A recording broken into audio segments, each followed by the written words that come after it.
안녕하세요. 이번 영상은 피봇에 대해서 좀 알아보도록 하겠습니다. 피봇이라고 하는 거는 우선 기본적으로 오브젝트의 무게중심이라고 생각하시면 되고요. 처음 생성될 때 오브젝트의 가운데에 표시가 되어 있습니다. 그래서 이제 위치값이라든가 회전값이라든가 스케일을 변형할 때 중심 그 피봇이라고 하는 그 위치점에서부터 적용이 되게 되는 거죠. 위치값 같은 경우는 큰 문제는 없습니다. 피봇이 조정이 되거나 이럴 땐. 근데 회전과 스케일 같은 경우는 큰 차이가 있죠. 한번 바꿔보도록 하겠습니다. 바꿔보는 방법은 여러 가지 방법이 있는데요. 인서트 키를 이용해서 이렇게 이동을 시켜주면 한 번 더 눌렀을 때 이렇게 비활성화 되게 되고요. 활성화 되게 됩니다. 그러니까 이용해서 피봇을 조정할 수 있는데요. 위치값은 뭐 상관없습니다. 이렇게 상관이 없고요. 근데 회전 같은 경우는 이런 식으로 이 피봇을 중심으로 회전을 하기 때문에 아까랑은 확연히 다른 부분을 볼 수 있고요. 마찬가지로 스케일도 이렇게 스케일되는 위치가 달라지기 때문에 얘의 위치나 이런 것들도 바뀌게 됩니다. 그래서 보통은 오브젝트의 가운데 위치에 적용이 되는 걸 사용을 하게 되는 거죠. 근데 이제 가끔은 어떤 특정 위치에서부터 스케일이 바뀌거나 회전을 해야 될 경우가 있습니다. 예를 들어서 바닥에 놓여 있는 오브젝트를 스케일링을 할 때 피봇의 위치를 이 밑에다가 두는 게 맞겠죠. 인서트 키를 이용해서 해줄 수도 있지만 또 다른 방법이 이제 D라고 하는 버튼을 이용하는 건데요. D 같은 경우는 인서트 키도 마찬가지지만 이렇게 눌렀을 때 토글 방식, 눌렀을 때 바뀌는 방식이고요. 이 D라고 하는 거는 눌렀다 뗄 수 있는 이런 방식입니다. 눌렀다가 떼면 다시 돌아오는 형식이에요. 인서트는 이렇게 눌렀을 때마다 바뀌게 되는 형식이고요. 그래서 조금 방식이 다릅니다. 어찌됐건 D키를 누르고 있으면 피봇을 조정할 수 있는 이런 상태가 되고 떼게 되면 다시 돌아오게 됩니다. 물론 D도 한번 클릭만 하면 이렇게 다시 클릭하면 이렇게 표현되게 되는데 기본적으로 사용하기가 조금 다르게 쓸 수가 있는 거죠. 어찌됐건 D를 누르고 있는 상태에서요. V키 누르고 마우스 가운데 버튼을 이용하게 되면 이렇게 아래쪽으로 내려올 수 있고요. 이렇게 다시 떼면 이런 식으로 표현할 수 있습니다. 그래서 스케일 조정하게 되면 이렇게 이 원점 아래에서부터 스케일링이 되기 때문에 뭐 이런 식으로 바닥을 중심으로 크기를 조정을 하고 싶을 때는 이런 식으로 사용을 해 주셔야 됩니다.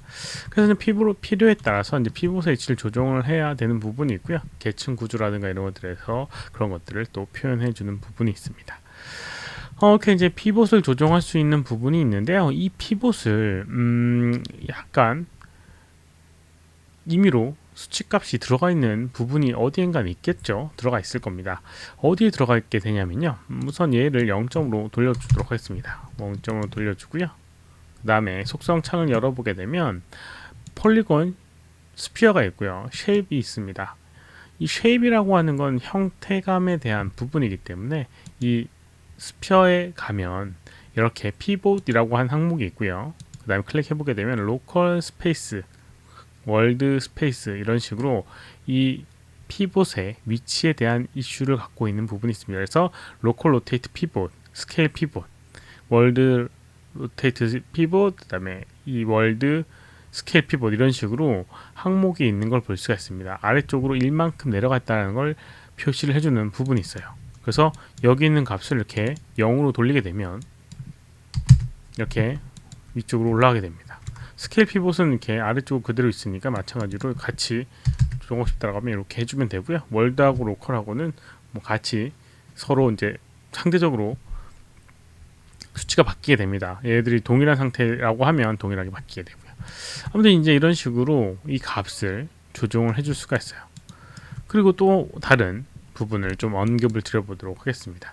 피봇을 컨트롤 G를 이용해서 이제 이렇게 그룹핑을 이렇게 하게 되면 여기 있는 이 그룹의 옵션에서 에디트 그룹 옵션에 보게 되면 피봇의 위치를 어떤 식으로 놔둘지에 대한 부분이 있습니다. 그룹 피봇.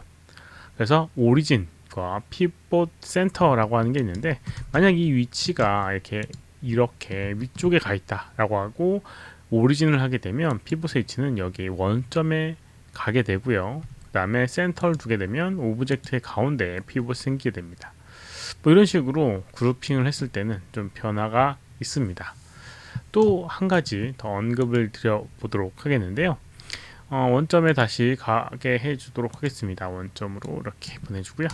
만약에 이제 피봇의 위치를 특정 위치로 다 조정을 해두고 싶다 라고 하면 여기는 이 오브젝트 아까 전에 봤던 이 폴리곤 쉐입에 이 로컬 스페이스라고 하는 값을 입력을 해주면 됩니다. 그래서 이제 뭐 예를 들어서 인서트 키 이용해서 아니면 D 키를 이용해서 이렇게 피봇 위치를 옮겨놨다 라고 하면 이런 식으로 옮겨지는 걸 볼 수가 있죠. 옮겨지는 걸 볼 수가 있고요. 이거를 다른 그룹에도 동일하게 적게 하고 싶다라고 하면 네, 요거는 지금 피봇 위치가 위에 가 있는데 우선 0으로 맞춰주도록 하겠습니다. 0점으로. 아무튼 이렇게 되어 있는 게 이 위치의 값을 그대로 갖고 싶다 라고 하면 이 위치 값을 기억해서 뭐 컨트롤 C, 컨트롤 V 해서 해줘도 됩니다. 그런데 이제 이러면 좀 귀찮잖아요. 그러면 어떻게 해줄 수 있냐면 여기 있는 이 수치값을 저장을 해줍니다. 그리고 다른 거에도 적용을 시켜주는 방법이죠. 그래서 프리셋 해보게 되면 이렇게 Save Transform Preset이라고 하는 부분이 있고요. 이걸 이제 저장을 해줍니다. 주의하실 점은 이 위치값, 회전값, 스케일값 요것도 같이 포함이 되기 때문에 이 위치가 동일한 위치값이어야지 큰 문제가 없게 됩니다. 위치값, 회전값, 스케일값 원점에 둬야지 명확하게 되게 되거든요. 아무튼 이렇게 하고 스피어 1이라고 하는 걸 저장하게 되면 기존에 있다고 얘기를 하네요. 다시 여기 있는 그룹을 선택을 하고 이렇게 프리셋 요걸 적용하게 되면 여기 저장한 요거의 피봇의 위치랑 동일한 그 위치에 피봇의 위치를 이렇게 보내줄 수가 있습니다. 이런 식으로요. 이런 식으로 피봇의 위치를 임의의 위치에도 조정할 수 있고요. 여기 있는 이 값을 이용해서라도 조정할 수 있고 아까 전에 봤던 것처럼 DV 키를 잘 이용해서 특정 위치에 두게 됩니다. 뭐 리깅 같은 경우에 이런 피봇의 위치를 조정해서 계층 구조나 이런 것들을 만들어주는 부분이 있는데 뭐 그런 것들 같은 경우는 피봇의 위치를 이제 뭐 어떤 특정 포인트나 이런 것들을 이용을 해야지 좀 용이한 부분이 있고요. 뭐 특정 위치에 딱 가고 싶다라고 하고 어떤 그 위치를 저장해서 쓰고 싶다라고 하면 이런 방법을 이용을 해주시면 큰 문제가 없을 것 같습니다. 이번 영상은 여기까지고요. 혹시라도 질문 있으시면 또 한 가지 피봇의 위치를 가운데 센터에 맞추는 거는 모디파이의 센터 피봇이라고 되어 있습니다. 그러니까 그걸 이용을 해주시면 될 것 같아요. 네. 이번 영상 여기까지고요. 혹시라도 질문 있으시면 오른쪽 아래 메일 주소로 메일을 보내주시거나 댓글 남겨주시면 최대한 답변해 드리도록 하겠습니다. 도움이 되셨다면 좋아요, 필요하면 구독하기 눌러주시면 감사하겠고요. 시청해주셔서 감사합니다. 수고하셨습니다.